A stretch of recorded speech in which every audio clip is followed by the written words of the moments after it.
Comme chaque semaine, Fabrice, notre rendez-vous avec l'Université de Corse et Ridger, nous avons le plaisir cette semaine de recevoir Caroline Tafagne. Elle est agroéconomiste, géographe, maîtresse de conférences en géographie et aménagement, spécialiste des questions de développement et d'aménagement des territoires ruraux touristiques. Bonjour, Caroline Tafagne. Bonjour. Bonjour. Vous nous dressez en guise d'introduction les grands axes, les enjeux de vos recherches actuelles.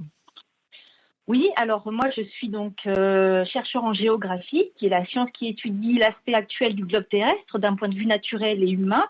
Et en particulier, je travaille en géographie humaine, qui est donc la géographie que je pratique et qui s'intéresse plus spécifiquement à l'organisation des hommes et des activités à la surface de la planète et à la façon dont elle le façonne à différentes échelles spatiales.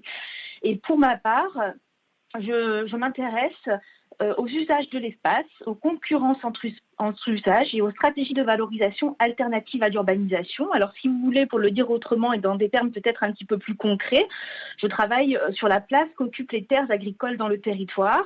Je travaille sur leur consommation foncière par les demandes urbaines et touristiques et je travaille aussi sur les modes de valorisation de la terre qui permettent de maintenir des usages agricoles des lieux comme l'agritourisme ou l'agri-environnement.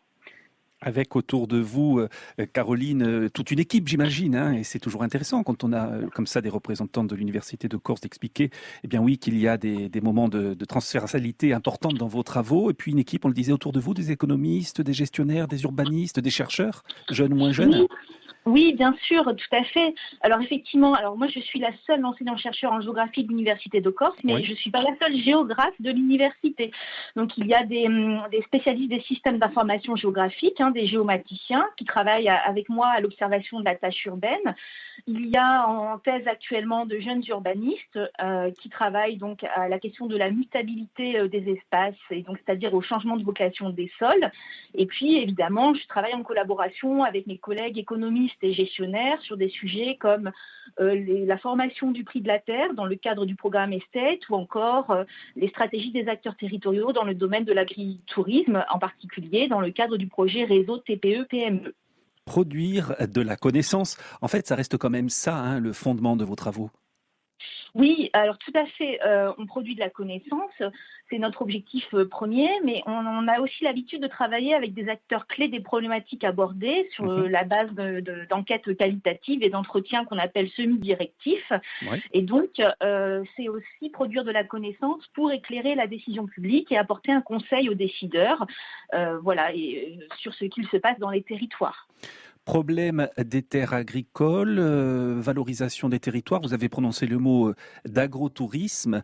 Comment se porte la Corse aujourd'hui dans ce secteur d'activité? Alors, dans le secteur d'activité, la Corse se porte bien, je dirais. C'est vrai qu'il y a beaucoup d'initiatives qui sont prises dans le domaine de l'agritourisme et qui s'est beaucoup développé depuis le début des années 2000. C'est ce que nous avons vu dans les chiffres d'observation que nous avons produits dans le cadre d'une étude qu'on avait menée en collaboration avec l'ATC et l'ODARC. Donc, vous voyez, on travaille avec les acteurs territoriaux et il y a un certain nombre d'initiatives innovantes avec des produits un peu originaux qui sont proposés et évidemment qui rencontrent une forte demande sur le territoire. C'est très à la mode auprès des consommateurs touristiques. Ouais. Et il y a quelque chose d'intéressant. On a eu la chance de préparer un petit peu cet entretien avec vous en amont.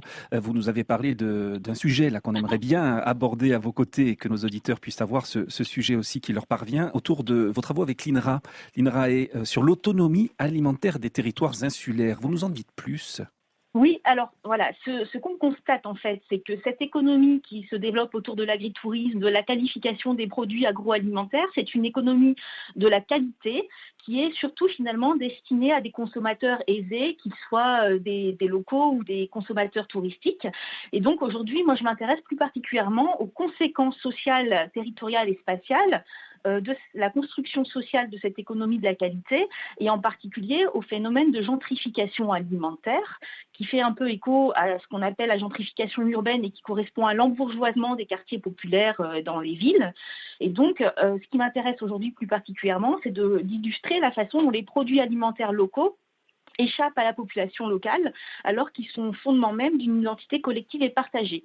Et ce qu'on s'est dit avec l'INRAE, c'était que pour aborder la façon dont une économie ordinaire peut se construire sur le territoire, il faudrait attraper le concept d'autonomie alimentaire, notamment dans les territoires insulaires et méditerranéens qui nous concernent plus particulièrement. Et donc, on développe ce projet de collaboration qui devrait être labellisé par la Fédération de recherche, environnement et société qui rassemble nos 2 laboratoires de recherche, et on s'intéresse plus particulièrement au projet de relocalisation agricole et alimentaire qui contribue à renforcer le rôle nourricier de l'agriculture dans le territoire. Parce que vous aviez constaté, est-ce que j'ai bien compris cela, est-ce qu'on a bien compris cela avec Christophe, Caroline, constaté que justement le circuit court, le produit local, le produit de qualité, peut-être bio d'ailleurs, était surtout réservé entre guillemets à une élite chez nous, c'est ça le constat de départ ? C'est un peu le constat de départ, et en tout cas c'est l'hypothèse que l'on va creuser et que l'on va travailler. C'est ce qu'on a observé à plusieurs reprises dans différentes micro-régions de l'île, en particulier en Balagne et dans le Sud-Corse, sur lesquelles nous avons plus travaillé. Et c'est pas forcément le cas de tous les territoires, de toutes les micro-régions, de toutes les intercommunalités de la Corse, mais c'est vrai que dans ces territoires touristiques, cette consommation de produits de qualité, elle est surtout le fait de consommateurs plutôt aisés.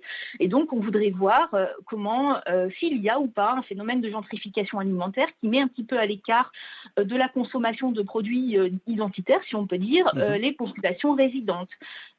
Vous avez déjà identifié les leviers sur lesquels vous pourriez agir pour qu'il y ait pour le coup une baisse des prix, j'imagine que ça se joue surtout là. Alors, c'est tout l'enjeu du projet que l'on pourra développer, mais on peut penser par exemple à ce qui a été proposé dans le cadre du PADUC de 2015 et qui reste encore d'actualité et qui est aussi proposé par le Programme national pour l'alimentation soutenu par l'État. C'est d'une certaine façon la reconquête agricole du territoire qui permettra d'étendre l'offre et d'élargir l'offre sur le territoire, évidemment. C'est peut-être des centrales d'achat qui sont aux mains plutôt des producteurs, qui permettront de proposer des produits de terroir, des produits locaux, des produits bio, à des prix qui sont peut-être pensés différemment. Très intéressant, on suivra ça de près. Merci beaucoup Caroline Tafagne d'avoir été avec nous. Merci beaucoup, merci à vous. Merci. À bientôt. Au revoir. À bientôt. À suivre l'actu insolite.